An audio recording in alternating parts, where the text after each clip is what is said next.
Thank you for having us. Today, we will discuss interpretability metrics for XR learned from the world of AI and machine learning. Our goal with this work is to address what we see as a significant gap in ethical research in virtual reality.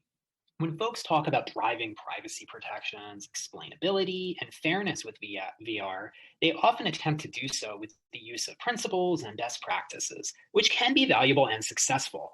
But what we are looking to achieve with our project is to take a more technically informed approach when we look at the data collected and processed by VR.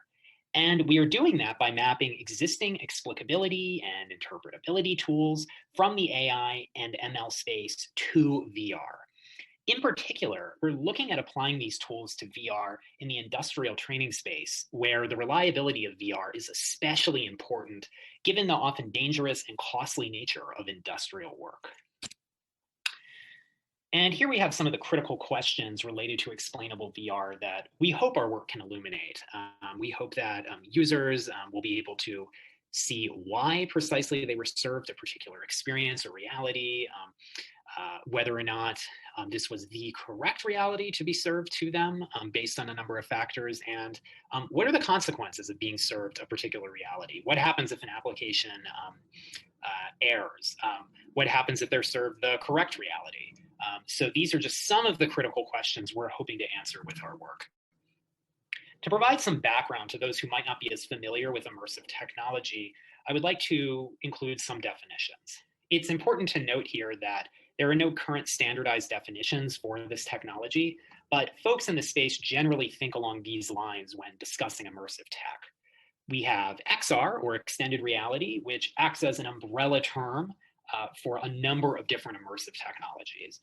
Then we have VR, or virtual reality, which is really all about immersion. So creating a fully immersive experience through the use of sensors, cameras, microphones, and other hardware to give the user a sense of presence within a virtual space. Then we have augmented reality, or AR, which involves imposing digital elements onto the real world, so less immersive than VR. And finally, we have MR, or mixed reality, which, like AR, involves imposing digital elements onto the real world. But here there's an extra layer of interactivity in which these digital elements react to the real world environment. To dive into explainable VR, we must first account for the vast and varied data collected by VR systems. Studies have shown that 20 minutes of VR use can generate up to 2 million unique data elements. So the data is definitely vast. And a lot of this is telemetry data. So when using a VR headset, we have tracking, including eye tracking, which is performed with the use of infrared cameras to understand eye position and gaze point.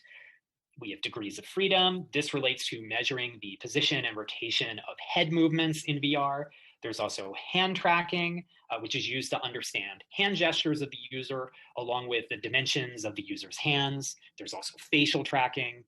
Other data collected through sensors include SLAM data, in which sensors such as depth and light sensors, along with microphones, GPS, and other technologies are used to situate a VR user and device within a set of surroundings.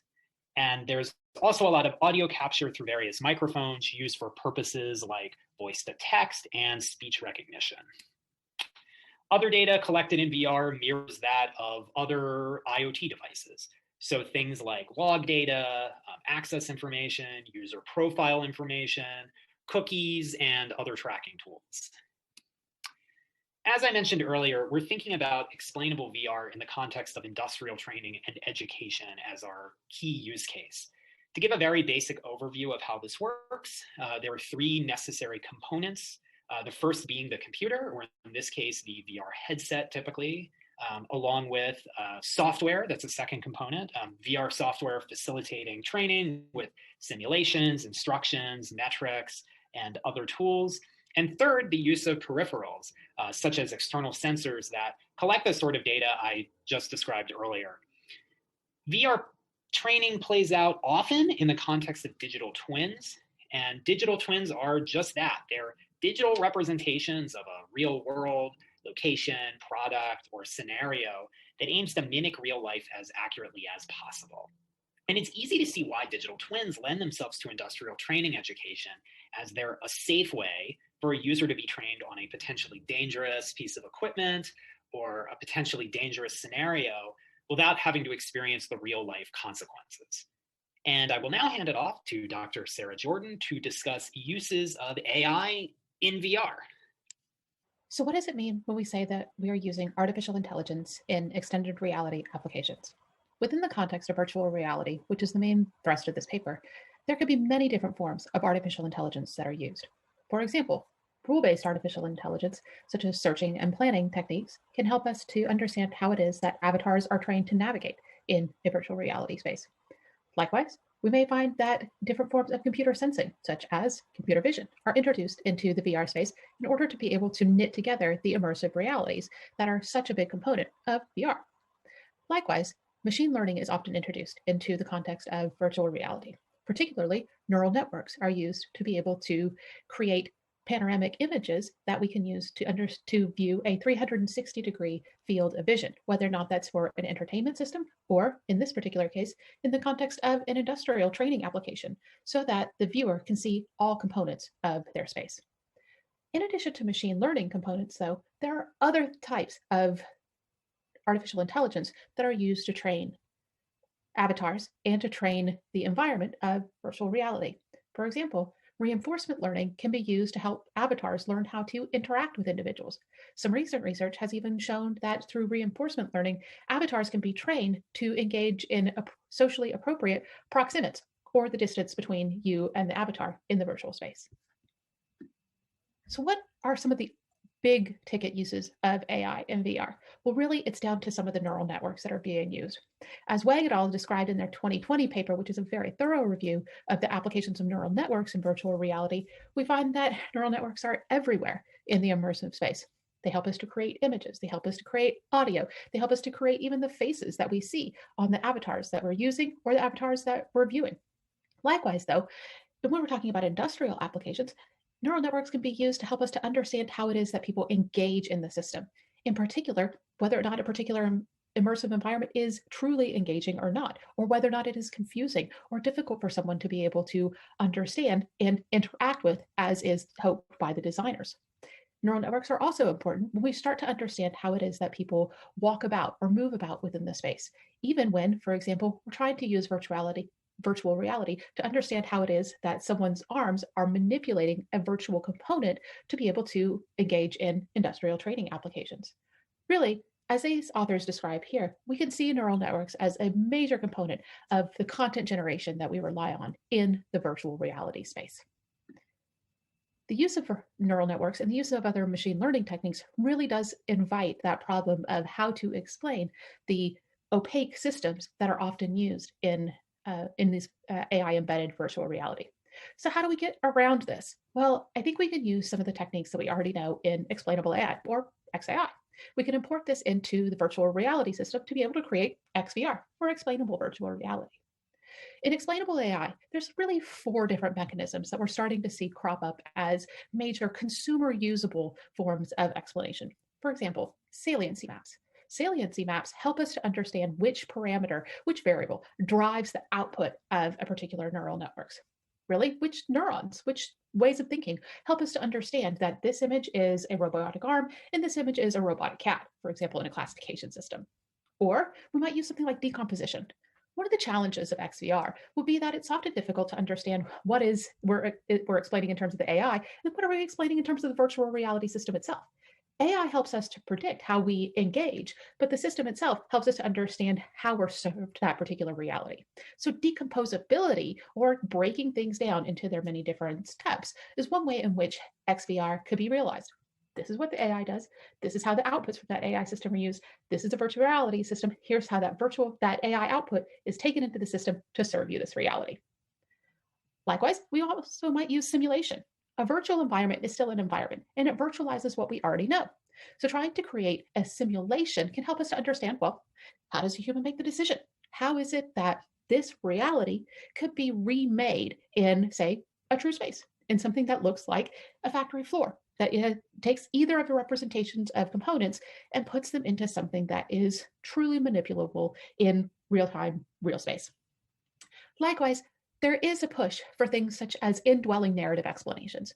An indwelling narrative explanation is essentially like being able to push a button and say, system, why did we get that reality? And have the system itself come back and say, based upon how it is you are maneuvering with your head-mounted display, we predicted that you would be moving forward.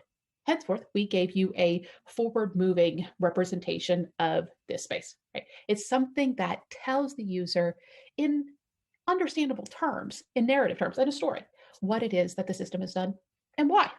That type of true indwelling narrative explanation is going to take us some time to be able to develop in the AI world, and may take some time to be able to port into the virtual reality world. But certainly we can hope that at some point that is where we will get to in terms of extended and explainable virtual reality. So how it is that we're going to move towards explainable AI for VR? Again, let's explain the systems that are used.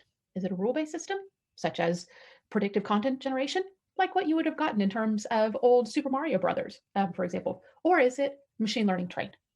Is it that we're using user responses to be able to predict user engagement? Are we using rules? Are we using machine learning? If we're using machine learning, are we doing something that's a little bit less intensive than a neural network, something a little bit more explicable? All of these would seem to be necessary components to an excellent XVR type of system. And finally, well, how do we make an XVR type of system, and where would it live? Well, one of the things we know about the discussions of ethics in virtual reality is that we really need to be able to build appropriate escape hatches from the immersive environment for people to be able to leave when it becomes uncomfortable. And that uncomfort could be due to dislike of the content, or it could just be ordinary cyber sickness. Well, that red button to escape could also be interpreted as, say, a green button to explain. A green button to explain an XVR system should really be able to give users an appropriate, user-specific, age-appropriate metric to answer the question, why am I being served this reality? We should also be able to point to, using saliency maps, for example, which category of the many different forms of data we've collected help us to create these functions.